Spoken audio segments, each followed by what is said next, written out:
Yeah, it's really difficult writing on why I'm a Buddhist talk, actually. Um,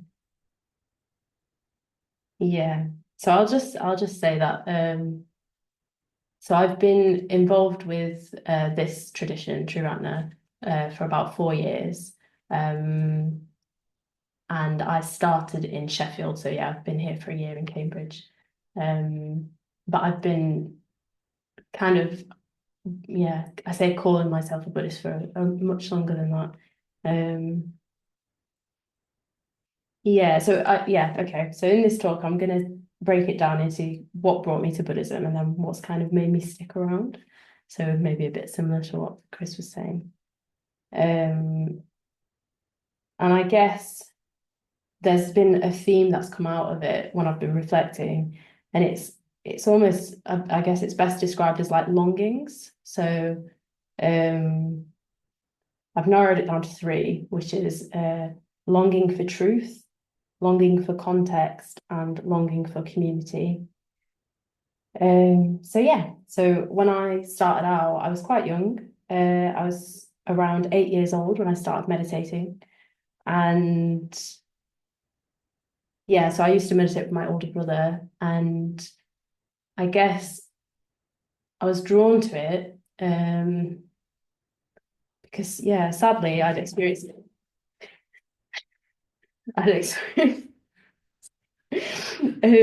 yeah, sadly I'd experienced a bit of suffering as a child. I'm sure like lots of people have. Um, yeah, there was quite a lot of suffering in my family, and I'd experienced a bit of loss. And also just in the people that I saw around me, actually. I think I was probably so a few years after I'd started meditating, my family went on a holiday to Cuba, and I just remember like going through this village and just the poverty, and like these kids were coming up to like we were on this old steam train, and yeah, these kids were like coming up and like begging, and I was just looking at them. They're like similar age to me, and I was just like, how is this okay? Like, how is it okay that there's so much like inequality?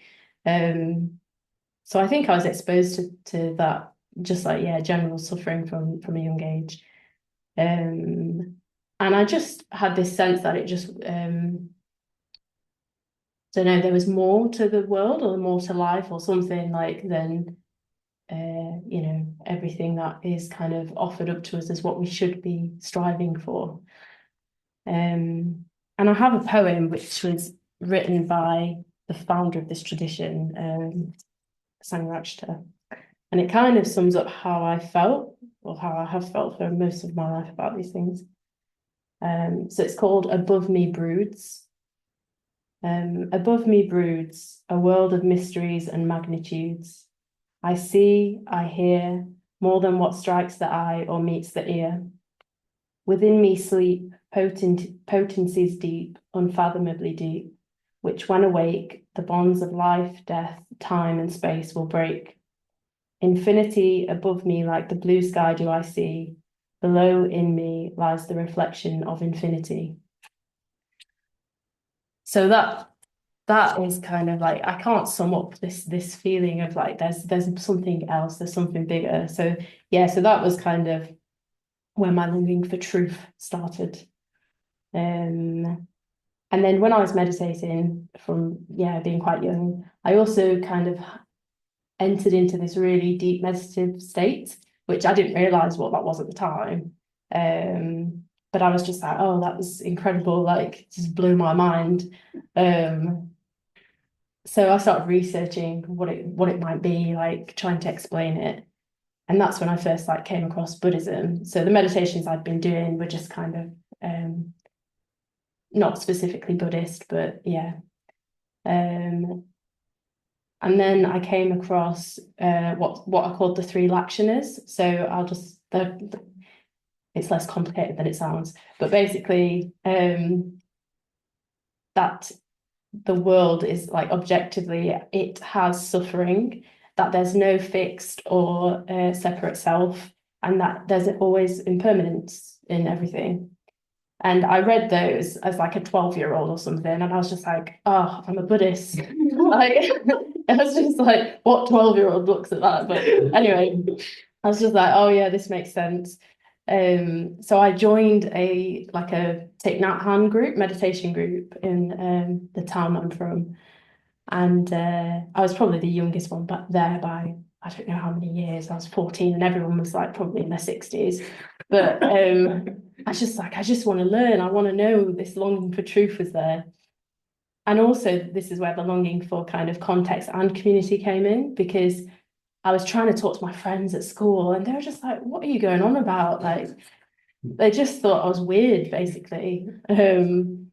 So yeah, so I kind of went to this group and I learned the Metta Bhavana, and it was just like incredible. And there was just like this sense of like, oh yeah, we are all interconnected. And I just had, I don't know, there's just been like a really deep conviction that it's true. It's really true. Like, and there's actually a series going on one of the other evenings here, and it's what happens when we die. And it's been talking about rebirth. And I was thinking like, I think I was a Buddhist in a past life. It's the only way that it explains this feeling. But yeah, so the Thich Nhat Hanh group, in the end, it wasn't the right context for me. I wanted to be with some young people. um, yeah, so then I kind of just tried to practice independently for a while, and went to university, tried to like seek truth in other ways. So I studied psychology, wanted to learn all about the human psyche, like got into philosophy and ethics, and just like explored lots of different things, and like went backpacking, tried to find like answers in other cultures and things. And eventually I went back home and I was like, oh, the answer's kind of right on my doorstep. And it was the Sheffield Buddhist Centre. Um, and there I found my context and my community. And then I guess that's just broadened out, because True Ratner is more than just one centre. It's like it's worldwide, it's an international movement. And there are many reasons why I've stuck around specifically in this uh, Buddhist tradition. Um, I won't go into them all, but there are six emphases that we have in this tradition, and they're quite different from other Buddhist traditions. But I'll just like highlight. So one of them is friendship. So it's really kind of really important. Friendship's really important, Sangha. And I think for me personally, just like having like-minded people, of like people that are my own age, but also of all ages, all different backgrounds, nationalities, everything. It's just been really eye-opening, actually, getting to know people and learning from people. Um, the arts are another emphasis. So like having art as a way into like practice and like the wisdom teachings, really. Yeah. Uh, yeah, there are lots of others. I won't go into them. But all I'll say to kind of end is just that I think what you were saying, Alan, is right in a way. Like, this is my life. Like, I work here at the Buddhist Centre. I think since I got involved with True Ratner, it's just felt like, this is the right context, this is the community. And it feels like we're all doing something together. Like there's this shared vision. It's quite lofty vision, but it feels like together we can achieve something and actually help alleviate some of the suffering in the world. And I know for me personally, it's like changed my life. Like I would have never given a talk a few years ago. So I've like definitely grown in confidence and yeah, like communication skills and just lots of things basically. I'm a much happier person. So it definitely makes me feel more alive. Um, so yeah, that's just a glimpse into why I'm a Buddhist.